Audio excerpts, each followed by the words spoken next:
I've been speaking and training and entrepreneurship and also in personal or leadership development now for 30 years, largely because I've had to tame my own beast of a mind to achieve the things I wanted to. And I think that I had to obsess over it in order to really conquer my own challenges. And so I want to kind of lead people along the same way. ADHD Rewired, episode 323. This is the podcast for those of us with really good intentions and a slightly wandering attention. I'm Eric Tivers. I'm a licensed clinical social worker by training and a coach by design. I'm your host, and I have ADHD. ADHD Rewired is more than just a podcast. We are a community. We are wired for connection, and you are not alone. Go to ADHDrewired.com to learn how you can join us in our free secret Facebook group. Get additional resources for every episode, including links to any resources we mention on today's show. You can support us on Patreon, sign up for our email newsletter. You can request podcast postcards to distribute to your clients and support groups, and you can learn all about our intensive online video-based coaching and accountability groups. You can do all of this at our website, ADHDrewired.com. We know that starting is the hardest part, so let's get started. Welcome back to another episode of ADHD Rewired. Today's guest is Peter Montoya. Peter is the author of the brand called You and his newest book, Meetings Without Walls and Leadership Power. There are gifted speakers, best-selling authors, and successful entrepreneurs, but rarely do you find all three in one person. That is Peter we're talking about. He's a rare exception. He's a thought leader, skilled orator, leadership strategist, and with a lot of a real life experience that drives his insights and ideas. So I want to just dive right in. I'm really excited for this conversation because when we first were talking, one of the things that you said that I quickly wrote down because I thought this will be the part of the core of our conversation, is that feedback is the oxygen of growth. Yeah. It's a big one. It really is. I think so oftentimes we get into work relationships and personal relationships where the other person knows us really well, our strengths and our weaknesses, but we get to a place where we feel stilted and we can't ask for or receive feedback. So this actually emerged from a conversation I was having with my wife maybe a year ago or so, where I realized that I had some insight and some feedback for her that would help her grow, but I felt like I couldn't give it to her. So I asked permission. She let me give it to her. And it was a revelation for her. And then she came back and gave me some feedback, which I desperately needed to hear, but I was completely oblivious to, that really helped me grow. You can share with us what that feedback was? No. And that's one of the things with feedback is always done confidentially. Say a little bit more about that. So yeah, we actually, from that simple conversation that me and my wife had, and we've always really had great conversational capacity anyway, but yet we still kind of had these little areas we seem to demark where we weren't going anymore. I think that happens a lot of times in both couples and in business relationships. You find areas where you go, I'm not going to go there anymore. It just kind of happens over time. But from that simple conversation, we just developed the feedback agreement. And more or less, when you're giving it feedback, you want to make sure your feedback is kind, honest, and specific. So whenever you're giving feedback, it's not given to retaliate or to hurt. It's always given with the hopes of making the other person better. I think that all of us really need a truth teller. All of us do say things that we think comes off one way and actually comes off another. And so your feedback partner is there to say, hey, when you did this, it didn't come off as well as you think it did. Here's what our experience was. So kind is really important. And I was also thinking, like, with intention, that there's got to be purpose. There's a reason you're giving the feedback. Yeah. So that definitely comes up in the setup of that. And we basically set up feedback as being a gift. I think a lot of people seek feedback as being an attack, and it's really not. Feedback is a gift to make you better. So that's kind of the framing that we do with feedback and how I see feedback.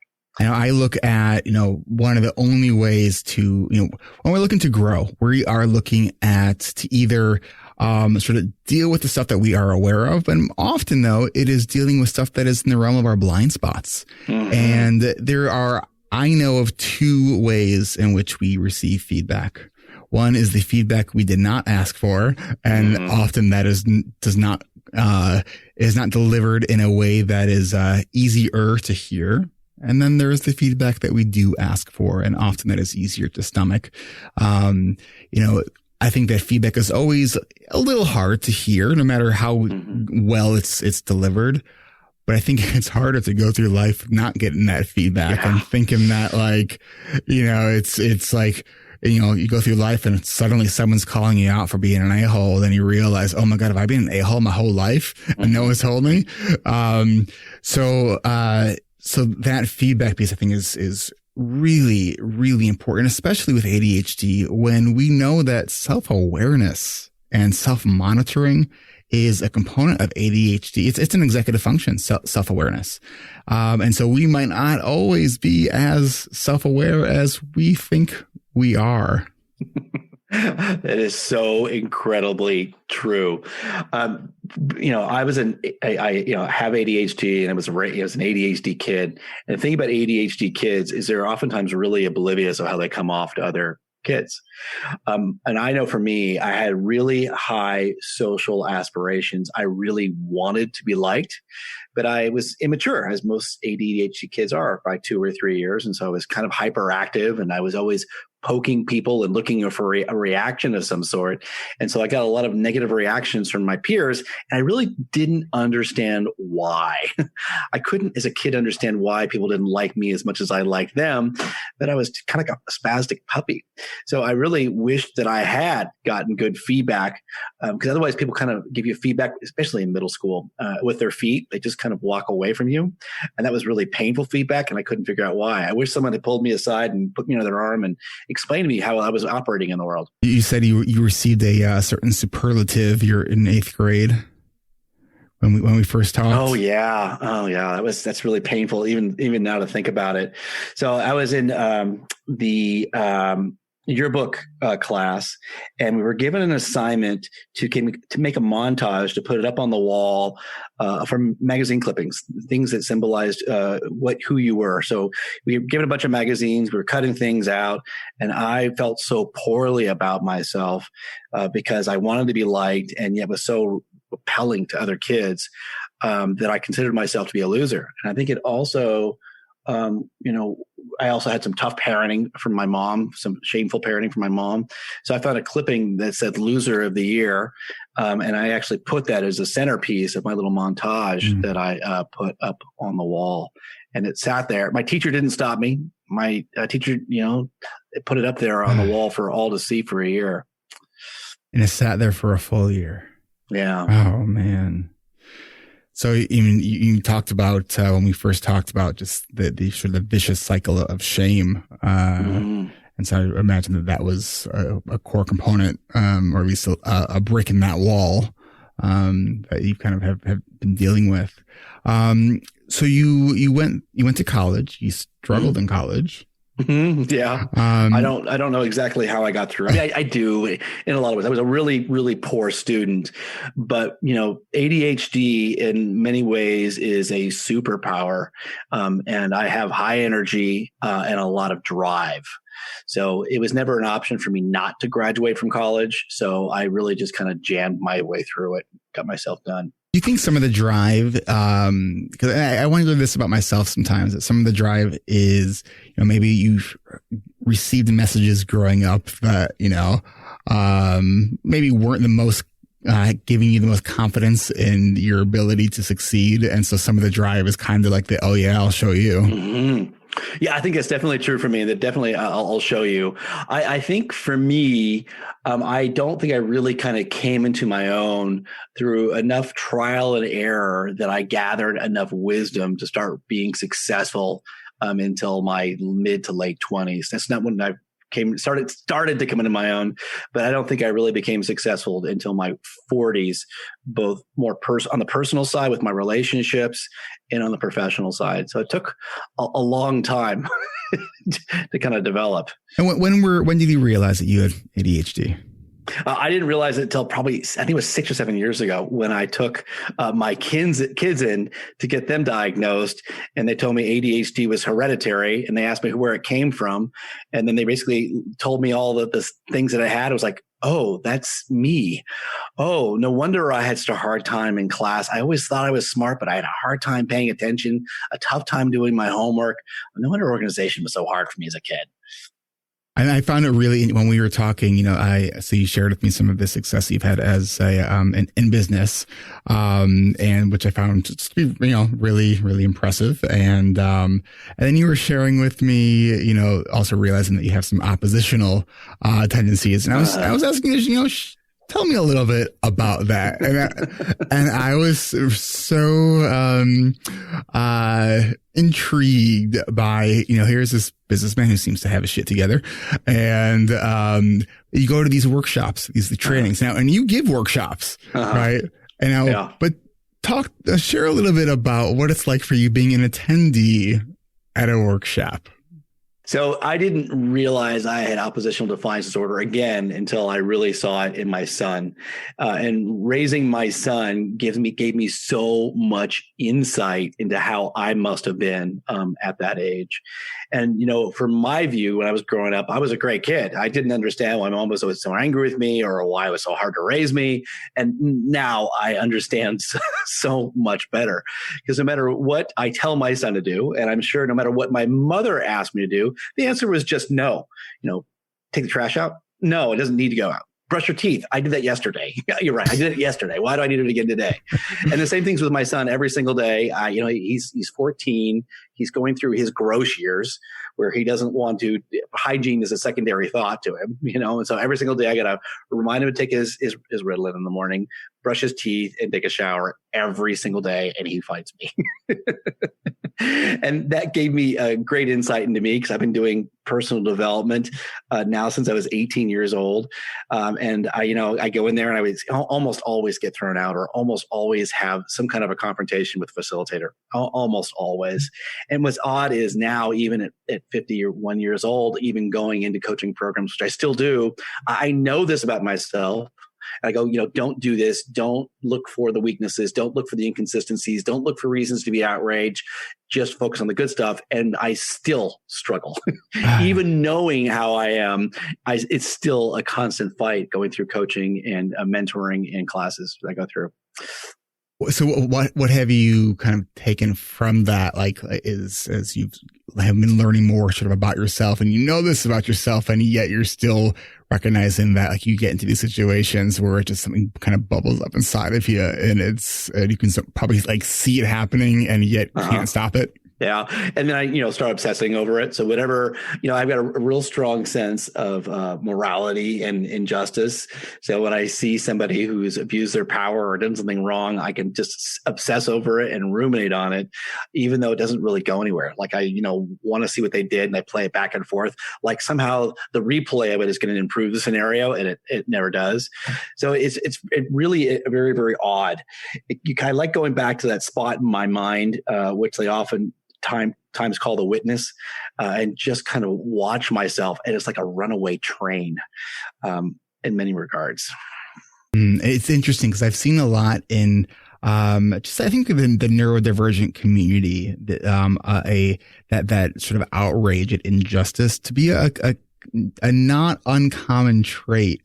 I know it's something that I certainly experience. I know in my undergrad, I think most of my peers in my social work program thought that I was going to be a lobbyist, because I was always contacting our legislators, and anytime I just thought that something was not right, I was doing something about it. Right. And it would piss me off. And I took those things, and turned it into action, which is similar to what I do here with ADHD Rewired. Not being understood pissed me off. Right. Mm-hmm. And so I've created this community in this podcast, to really help people understand themselves better and know that other people think the way they do and do the things that they do, and that, they're definitely not alone. That's awesome. I totally agree with you too. And so that sense of, moral injustice, oftentimes I get really worked up over it. And I've gotten better about going, okay, well, here's something that I can actually do something about, and I will. And here's something I can't do anything about. So I'm going to seek less information on that topic, pay less attention to it, and kind of put it out of my mind. Because oftentimes those negative thoughts are just kind of a tax on my operations every single day, on my mental processes. Doesn't really help me any. So I find that the things that often people who are in any kind of helping profession, the really good ones are often the ones who are also struggling with the things that they're helping people with. Right. Do you find that for your own work, whether it's through leadership, communication, is that something that it's things that you have learned through struggle? Oh, I think so. Definitely. So like I said, I've been in speaking and training and entrepreneurship and also in personal or / leadership development now for 30 years, largely because I've had to tame my own beast of a mind to achieve the things I've wanted to. And I think that I had to obsess over it in order to really conquer my own challenges. And so I want to kind of lead people along the same way. Leadership, if you want to get involved in leadership is by definition self-reflection. So if you are doing any kind of leadership, you have got to be constantly involved in some level of self-reflection, because in order for you to better lead or better, quote unquote, change your followers, the only way to do that is to change yourself. It's the only way to do it. So if you want your followers to follow you better, you have to change in some way. It's not like you are a construction worker or a seamstress in which you're learning a different technique. It's not that. It's actually self-work. I imagine this is true whether it's sort of in formal leadership structures, or you're leading your family, or you're leading a group that you're a part of, or even just a friendship circle. Leadership is self-reflection. It is. What do you think are some of the biggest barriers that people have with self-reflection? Yeah, well, so, there is this sense inside of us that if we admit that we're imperfect, that we are therefore unlovable. And we call that's what I call the big lie. The big lie is I am only worthy of love and acceptance if I perform, behave, or achieve. That's what I think most of the structure for a lot of us we were raised upon is we think that in order to be lovable, we have to be perfect and we have to perform well and we have to achieve, which is so ironic because it's exactly the opposite. What we think the truth is people are unconditionally worthy of love and acceptance, period, independent of anything else, especially performance. Right, when we think about this from a personal standpoint, who wants to be or even around someone who seems to have all their shit together and it doesn't have flaws? It's often it's those flaws that tend to attract us to people, right? Because they're human. That's exactly it. So it's a very strange dichotomy of people thinking the more self-righteous they are, the more impervious they are to feedback, the more likable they will be. And it's exactly the opposite. Self-righteous people, they don't grow, they don't change, they have fewer friends, they're less likable, they're really annoying, and they make much bigger mistakes. Self-righteousness is one of the surest pathways to idiocy. I mean, if you ever want to see people who make really huge mistakes, they are self-righteous people. My brain is going, do I make political commentary right now, or does it even need to be said? Let's do this. I want to take a quick break. When we come back, I want to talk to you a little bit about your new book, Meetings Without Walls. I think that, right now that sounds like a really significant book. And I'm always working out ways to improve how I lead meetings that aren't just that aren't like coaching group meetings. That I'm great at. It's the collaborative meeting that then requires action afterwards, which I've been working on for a number of years now, and I'm still working on. So I'm looking forward to picking your brain here a little bit. But let's take a quick break, and we will be right back.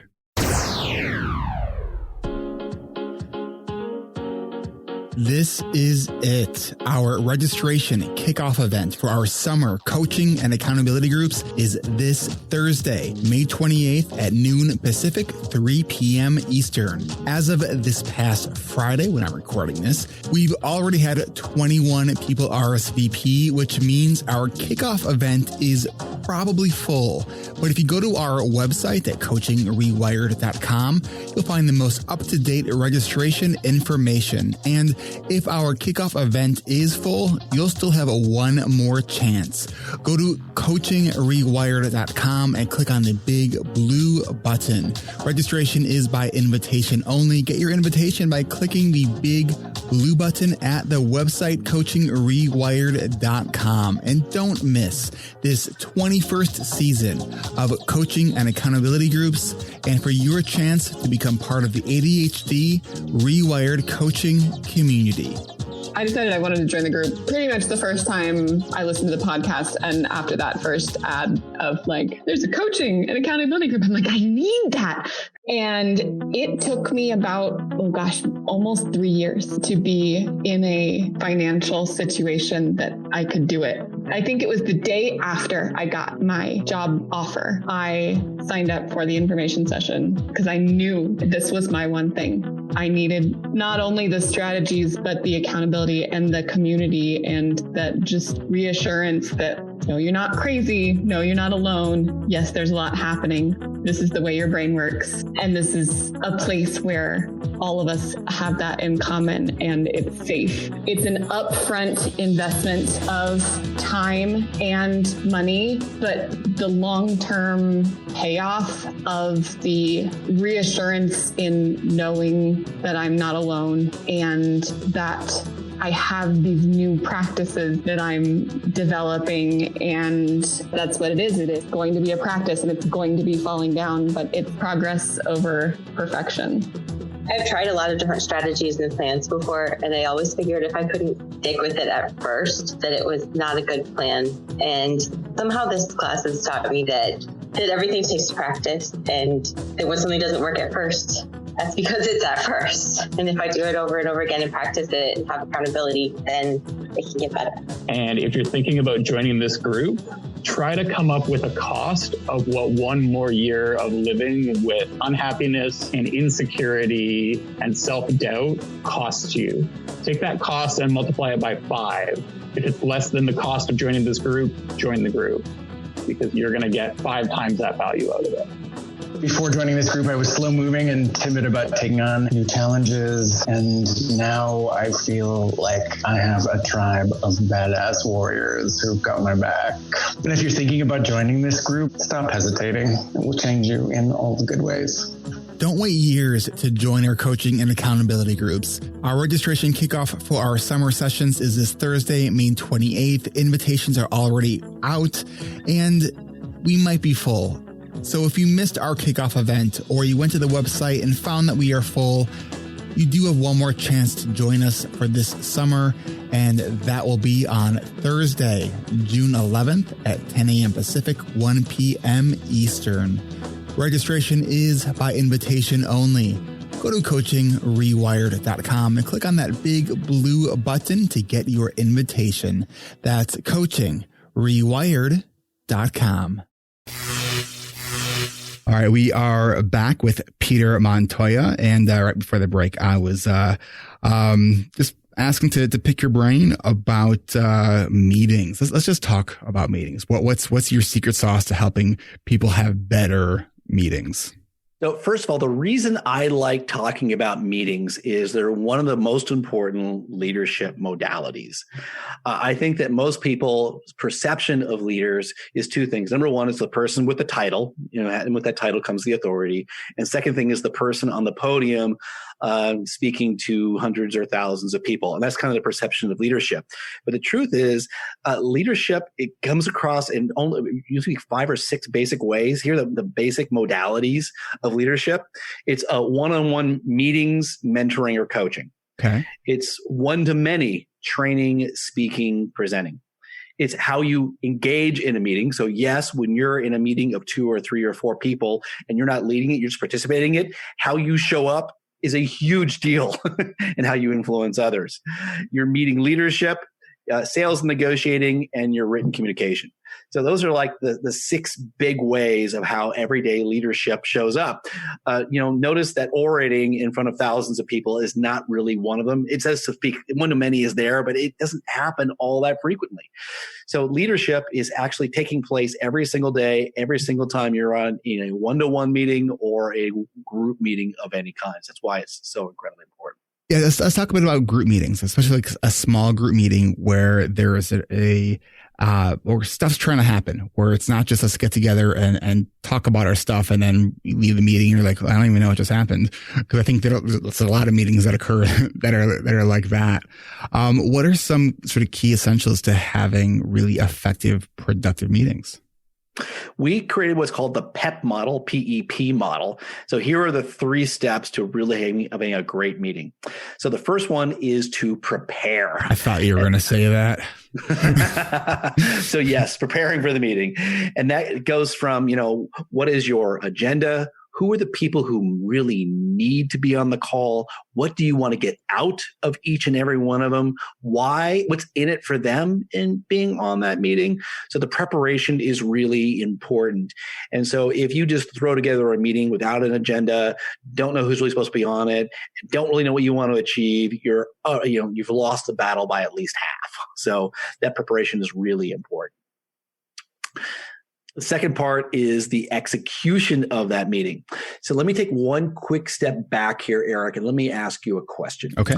In the old world of leadership, the most important job of a leader was strategy, vision, and to dictate, to tell people what to do. Mm-hmm. That was what leaders used to do, which was they're supposed to cast the vision, create the strategy, and then tell everyone what to do. That is the old model of leadership. Mm-hmm.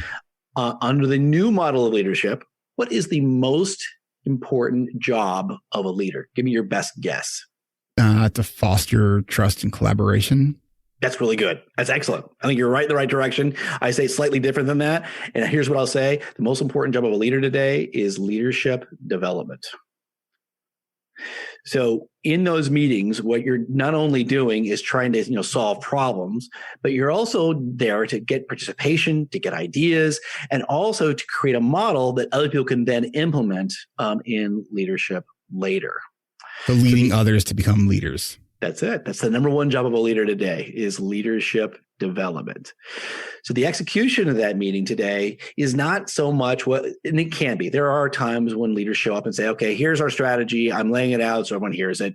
That's a minority of meetings. Most meetings now is actually getting the people who are actually in problems to work together to come with the best solutions to solve problems and work for the organization. And that's really the most important job now. And then the third part is step 3 is pull through. And that's to make sure whatever has to get done afterwards actually gets done. And if you've ever been to a conference before, you go into a meeting, you see a great speaker, and it's oftentimes on the way out of those meetings that the biggest ahas or the biggest epiphanies or the biggest takeaways take place.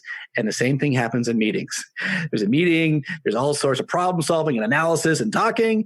And then afterwards, everyone kind of has a job to go do. But oftentimes it's in one-to-one follow-ups afterwards between the leader or participants, contributors, that actually the biggest rubber meets the road for things getting done. So you got to prepare, execute, and pull through. The pull through, I think maybe when I first think about that, I think of follow through. And I know that that's a big challenge for a lot of people with ADHD. Right. Yeah. It's like, the idea stuff, that's the fun part. And once you kind of get started on something, you tend to be good. But then when something has to get, you're waiting on somebody else, or that's where the momentum gets lost, and where forward momentum just gets lost. How do you personally address your own issues dealing with pull through or follow through for meetings, just in general? I think it's a big struggle for a lot of people with ADHD. It is. So for me, I take a lot of notes in meetings, but what I really focus on are my action items. So after a meeting's over, I'll go through and circle the things that I have to do, or that, oftentimes I'm waiting on somebody else to do so I can get my part done. And that usually makes my task list.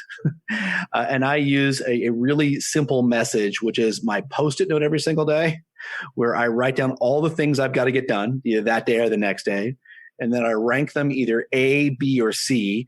A's are things that I absolutely have to get done that day. B's are things I'd like to get done that day. And then C's are important, but maybe not urgent. And then once I've gotten my A's, B's, and C's, I'll rank my A's from number one to number 5 or 6, whatever it might be. And then rank my B's from 1 to 5 or 6, and then my C's. And then I focus on my A's first. And I've gotten myself really well disciplined. There was a motivational speaker back in the 90s and 2000s named Brian Tracy, and he gave me a simple little adage. And I've gotten it kind of tattooed in my mind. It goes like this: I do it now. I do it now. I do it now. I do it now. Because almost always my A1s and 2s and 3s are things I don't want to do, but they're usually money-making activities. So no matter how often I don't want to do it, I've got myself conditioned to just doing it now. And part of my ADHD, I don't know if this is true for everybody, is a little bit sadistic. I kind of like pain a little bit. I like things that are hard. So that's talk about. So is it that you like the pain and things that are hard, or is it that you like actually how it feels to persevere through things that are hard? That's probably what it is. It's probably a better articulation of it. Because I one of the things I discuss with my coaching group members is this idea that procrastination is often a way that we are emotionally soothing, like dealing with something that is hard. We're confronted with this thing that we put on our task list, and then we get the case of the I don't wannas, right? Like it's not clear what we need to do, or we know it's going to be hard, and so we're having some uncomfortable feeling about it, and so we avoid it. And the avoiding works with the uncomfortable feeling, except it doesn't work to take care of that task, right? So it's still there. And so one of the things that I share is that the more we do the hard thing, the easier it becomes to do the hard thing. Mm-hmm.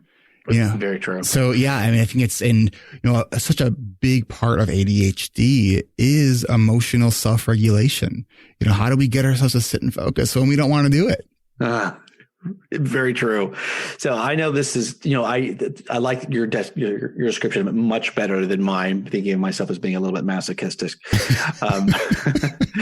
I like the idea that I really do enjoy doing the hard thing and persevering. And it shows up not only in my business life, where I can work 10 hours a day, and oftentimes the days that are the hardest are the days that I revel in the most.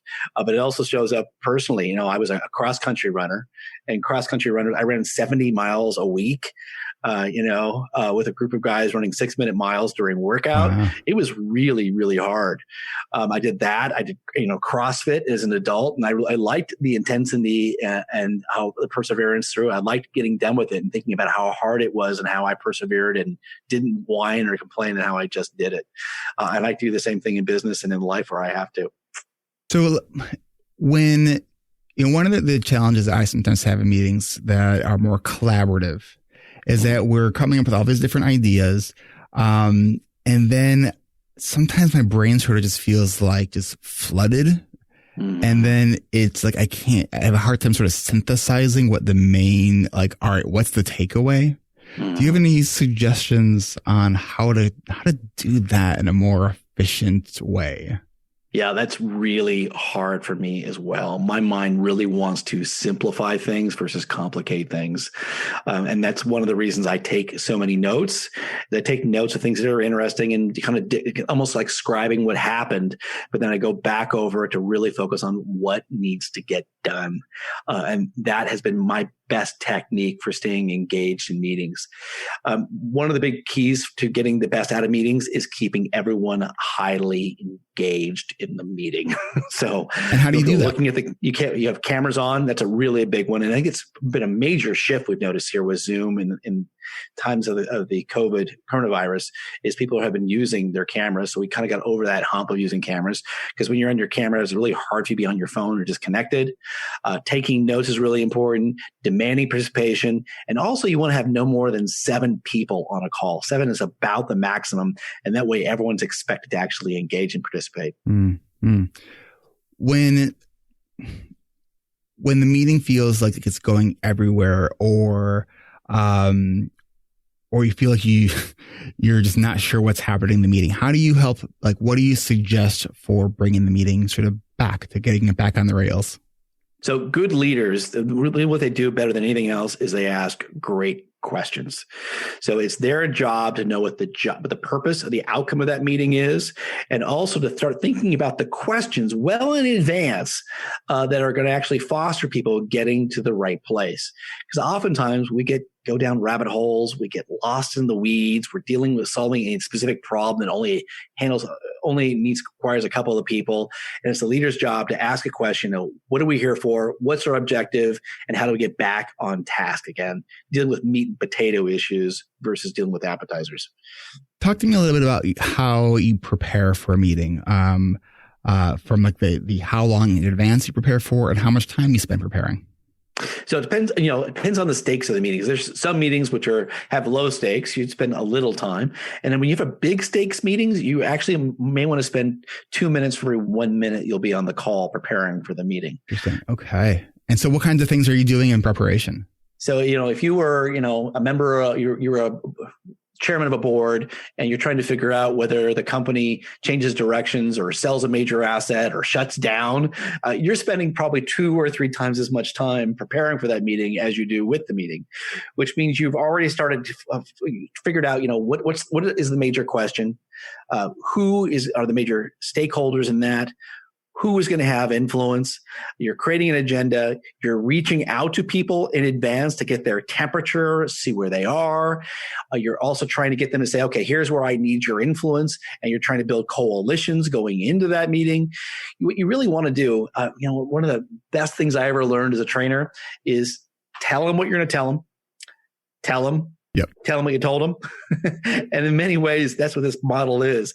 The preparation part is you're almost telling what you're going to tell them. Here's what's going to happen in the meeting. Here's what we're going to decide. Here's what we're going to cover. Here's what I need from you in this meeting. Then the meeting, which is we're telling them. And then afterwards, the pull through, you're telling what you told them. How are we actually getting this done now? How are we pulling through? What's your thought on the sort of ideal length of time that a meeting should be? There's a lot of research out there which is saying 30 minutes, but I'm finding it harder and harder to get anything productive done in 30 minutes. By the time you get people on the board, you start your chit chat, you start hearing from everybody.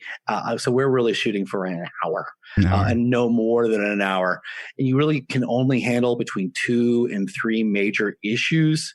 And so you want to make sure that you're paring your meetings down to not handle any more than 2 or 3 issues.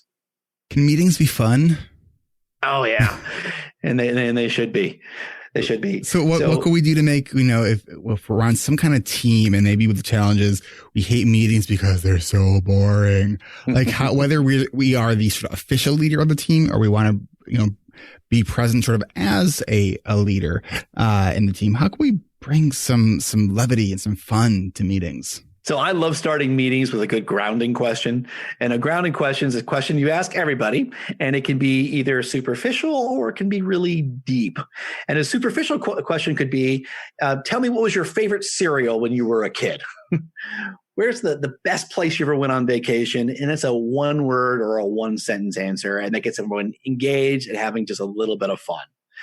You could always ask deeper questions as well. What have you learned most about yourself while being on self-quarantine? What's the funniest thing you've ever seen happen in a meeting before?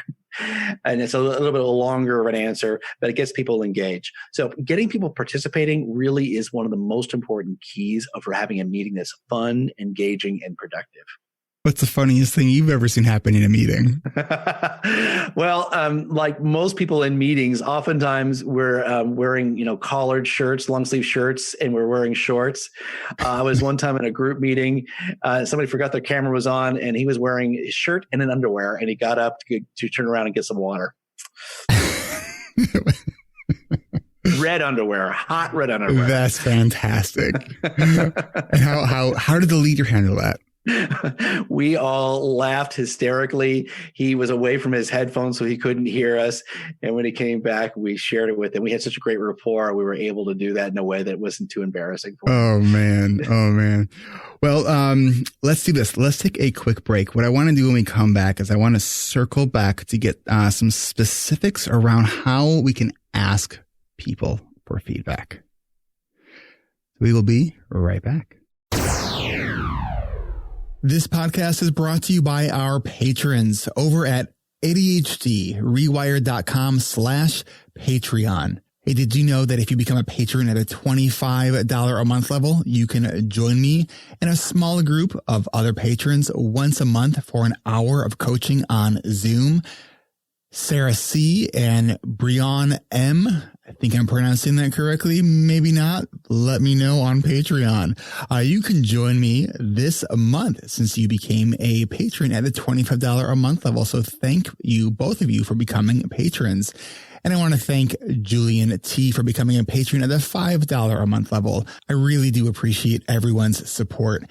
If you were able to support this podcast, I sincerely thank you. If you're listening to this podcast on the day it came out, for those of you who are able to give at the $25 a month level, our next group coaching call is today, Tuesday, May 26th at 1 p.m. Pacific, 4 p.m. Eastern. Consider giving at the $25 a month level, and you can join us for an hour of group coaching once a month. Our group coaching calls are every fourth Tuesday of the month at 1 p.m. Pacific, 4 p.m. Eastern. All support is appreciated.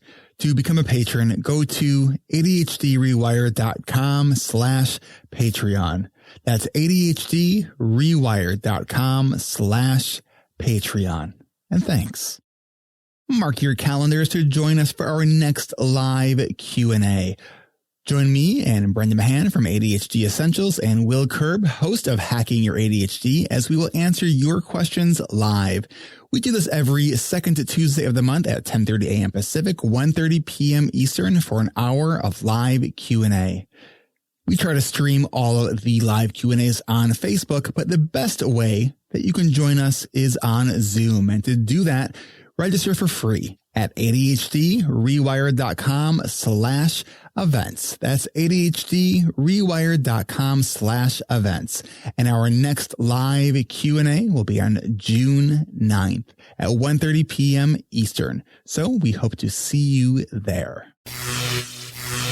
All right, we are back with Peter Montoya, and we are circling back kind of from where we started, but going in a little bit deeper now. So you said feedback is the oxygen of growth. How do we ask people for feedback? So we've created a feedback agreement, and if people drop me an email, I will send it to them. And it's Peter Montoya at petermontoya.com. And we'll get that linked on the show notes for this episode. Thank you. And so feedback, when you ever give it, is supposed to be kind, honest, and specific as possible. So we would use words like, yesterday when you came into the office, my experience of you was. You don't say you were a jerk, or you don't name or label them, or you don't use that you. You just say my experience was. So when you give feedback, it's done with being, honest, not ruthlessly honest, but rigorously honest and kind. And then receiving feedback, you want to make sure you're receiving feedback. You're very open to it.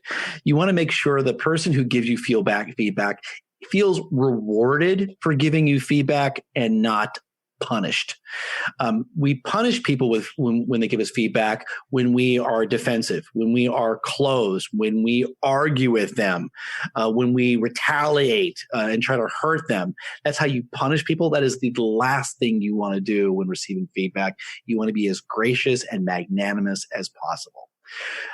What do you suggest when someone is receiving feedback and they are starting to feel defensive or emotionally flooded, or there's this term that is becoming popularized in the ADHD community called rejection sensitive dysphoria, which can often be triggered when receiving feedback. What do you suggest to people who do receive feedback in that way, and they just find themselves getting flooded easily emotionally. How does someone handle that?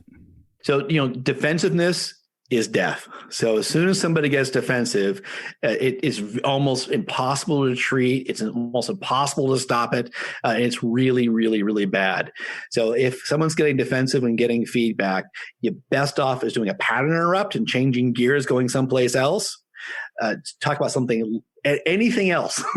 Can you model that for us? What does that sound like? It could be, hey, let me change gears just for a second. Isn't it a gorgeous day outside? Have you been outside yet? Be something as simple as that. Just sort of getting people to tap into a different area of their brain. Absolutely. And then you come back and say, hey, listen, Eric, I would love to give you some feedback because, I absolutely adore you and I want you to be a better person. However, I only want to give you feedback if it works for you. Would you like me to give you this feedback now or at another time or never? And asking permission before you even start is really important, but you may have to do it in the middle a couple times along the way as well. And what we were kind of alluding to there is asking permission to give feedback.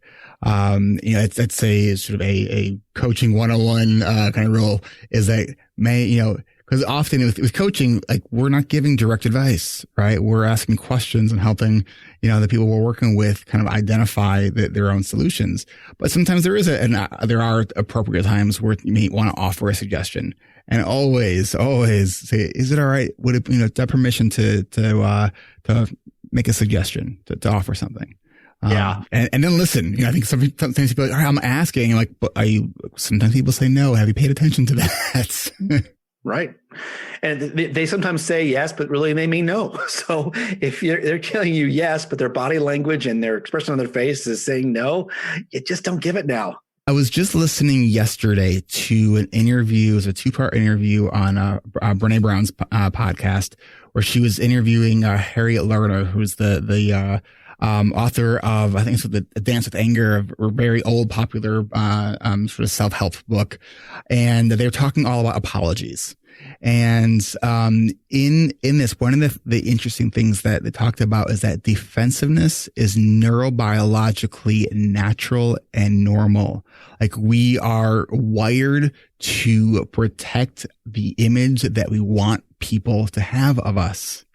So it, sort of acknowledging that feeling defensive is a normal initial response, and that we have to develop these sort of self-soothing and coping strategies to be able to actually engage in what somebody is sharing with us in a way that is helpful and constructive.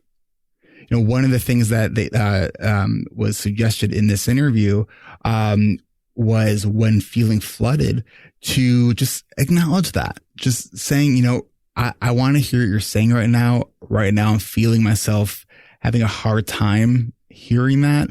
And as you kind of mentioned, is it okay if we return to this conversation later? This is really important. I want to really understand what you're saying.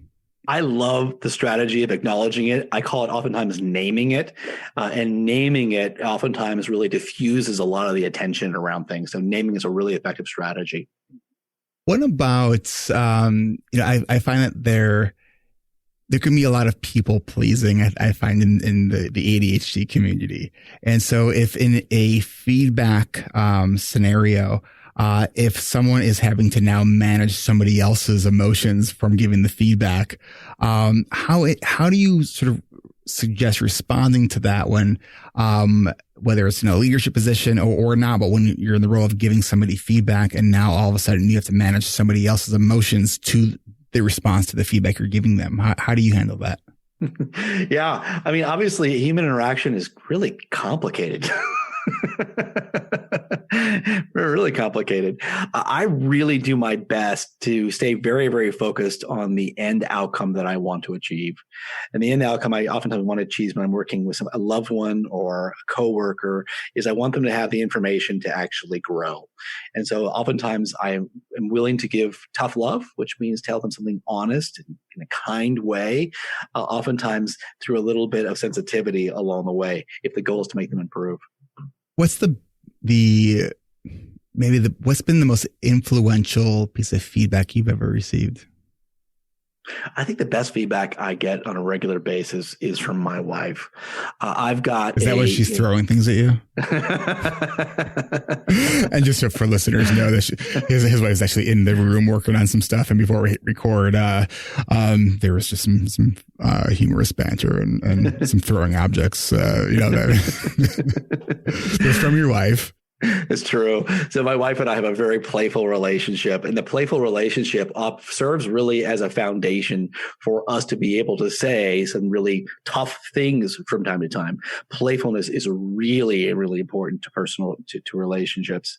The most important feedback I ever got. So frequently, I've got kind of a black and white, oversimplified way of seeing the world. And I think people are willing to persevere through tough times as much as I am. So I think about things kind of black and white and kind of logical and very matter of fact. And oftentimes I'm not very delicate to people's feelings. So 2.5 months ago, when we were going under self-quarantine, I did enough research. I realized what was happening here. It was, March 13th, and most of the world hadn't gone to self-quarantine yet and hadn't figured everything out yet. And I more or less gathered a family meeting and basically said, okay, here's the deal. We're going to be holed up for 3 months. You're not going to see any friends. You're not going back to school. Forget your graduation. Forget your proms. I basically said that and delivered it in the kind of matter-of-fact manner. I just I understood what had to happen, but my kids and family hadn't quite come to that realization yet, and it was a little bit hard.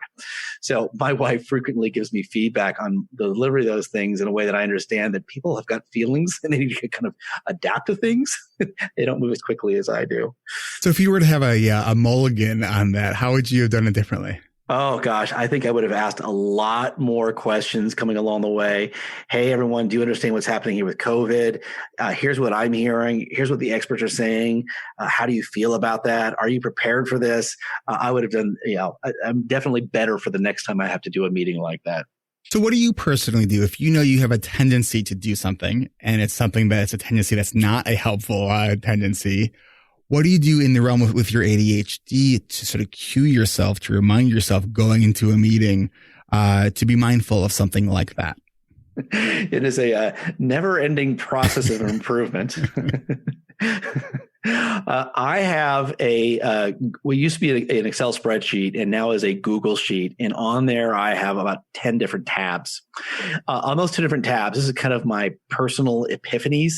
I have quotes that really help me move forward. I also have a tab for just my personal epiphanies. So every day when I have a new epiphany about myself on something I shouldn't do or some way I should behave, I cement it in that tab of the sheet. I also have, really great questions in my tab, books I've read, courses I've taken. So I kind of have this thing as a rolling inventory of my own personal development. It's always a good idea to go back to that Epiphanies tab and reread the Epiphanies because I oftentimes forget them.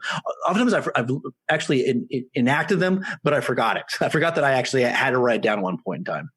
And to me, it sounds like a really great example of leadership as self-reflection. One of the things that I do in my coaching groups is we have every week people have to write down sort of their ahas for the week and share them. And I say, the challenge is with ADHD is like we have this big aha, and because we feel it, we falsely believe that we're going to remember it. And so we wonder why we keep making the same mistakes over and over and over again. And so one of the processes that I think is really important is, something like having this, whether it's a spreadsheet, however you capture those things. But when you're doing, for me, when I do my monthly planning, I will review those ahas myself to see if I'm on track with with those learnings, to see if I'm actually taking away those learnings, or if I'm still repeating the same mistakes. And, that's part of the learning process too. Mm-hmm. It certainly is. You're absolutely right about that. I'll never forget, I heard a story on the radio from a guy who had Asperger's. And he was in the car with his wife, and his wife was listening to a song, and she was singing along and really enjoying the song. And he changed the radio station because he didn't want to listen to it anymore. And she went ballistic and said, "You don't do that." And he actually had to create, that's actually where I got the idea. He actually had to create a kind of a journal of things that journal of best practices. Right. Best practices. That's a great book. It's a really good book.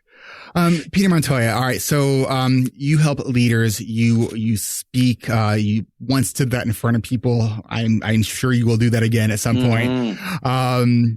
How can people learn kind of more about you? My newest program is called the High Performance Organization, and it's basically how to dominate any industry, any market, any time. We help leaders install a leadership culture into their organizations using a lot of the things we talked about here today to create a better performing culture. So for people who want, people who are more devoted in their teams, they want to enjoy their work more. They want people to see them as who they want to be. That is who this program's for. And you can find more about that at petermontoya.com is where you can find more out about me and that program. Peter Montoya, thank you so much for spending this time with us. It was definitely, I learned a lot. I think that you had a lot to offer. So I want to just thank you really for your time and wisdom and for sharing your story. I loved our conversation today, Eric. Thank you so much for having me on. It was so much fun. This is Eric Tivers. Thank you for listening, and congratulations for making it to the end. ADHD Rewired is more than just a podcast. We are a community focused on learning, growing, and connection. The website is ADHDrewired.com. You can find summaries and additional resources for each episode. You can apply to our free and secret Facebook community. You can learn more about ADHD Rewired's intensive online video-based coaching and accountability groups, and sign up for my email newsletter to get exclusive content you won't get anywhere else. It's all at ADHDrewired.com. While you're there, click the Patreon button. If you're a regular listener and you're still listening to my voice, consider making a monthly contribution by becoming a patron through our Patreon page. If you are able to financially support my work, it would mean a lot. This show is free to listeners, but it is not free to produce. And patrons get really cool perks. You can follow me on Twitter at Eric Tivers. You can like our Facebook page at facebook.com/ADHDrewired. If you're a coach, therapist, or related professional, connect with me on LinkedIn at linkedin.com/Eric Tivers. You can also subscribe to ADHD Rewired on YouTube. And you can subscribe to ADHD Rewired on YouTube and see select interviews and some other videos I've posted. Podcasts change lives. You can make a difference in someone's life by spreading the word about this podcast. Mention it in your online communities on Facebook, Twitter, Reddit, or wherever you hang out online. And be sure to share it with your friends and your family and your clients, as well as your coaches, therapists, and doctors. And if you're a coach, therapist, doctor, or ADHD support group leader, and you would like a pack of podcast postcards to hand out, you can request those at my website, ADHDrewired.com. And if you're a member of CHAD or any other ADHD support group, please be sure to tell them about this podcast. You can even show them how to download it on their phone. You might be the person that turns somebody on to a podcast for the very first time. And if you really love this episode, please consider hitting share on your podcast player. I'm only one person, and I count on you to help me spread the message. One of the biggest things that you can do to support this podcast and to help other people discover it is to leave an honest rating and review on Apple Podcasts, Stitcher, or any other podcast app that accepts ratings and reviews. And don't forget to hit subscribe on this podcast on your podcast app so new episodes are automatically pushed to your favorite podcast app. Looking for more ways to listen and learn? Get a free audiobook and a 30-day free trial at audibletrial.com/ADHD Rewired. Not sure where to start? In no particular order. Check out Atomic Habits by James Clear, The Body Keeps Score by Bessel van der Kolk, 10% Happier, and Meditation for Fidgety Skeptics. These are both by Dan Harris. Change Your Questions and Change Your Life by Marilee G. Adams. The One Thing by Gary Keller and Jay Papasan. Procrastinate on Purpose by Rory Vaden. The 4 Tendencies by Gretchen Rubin. Do you have trouble asking for help?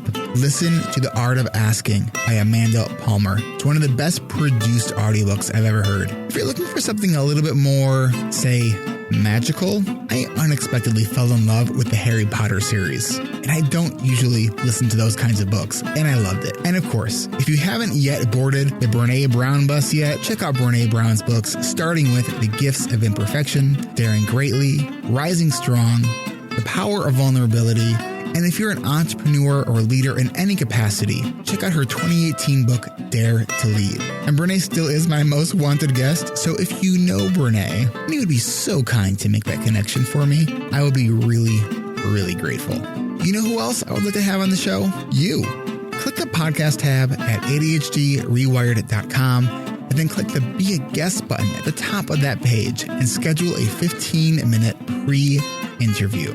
This is Eric Tivers, reminding you to keep learning, keep growing, and keep connecting. Self-care is not selfish, and no matter what gets done or doesn't get done, at the end of the day, you are still enough. And no matter how hard it feels, we can do hard things. Thanks for listening. I'll catch you next week.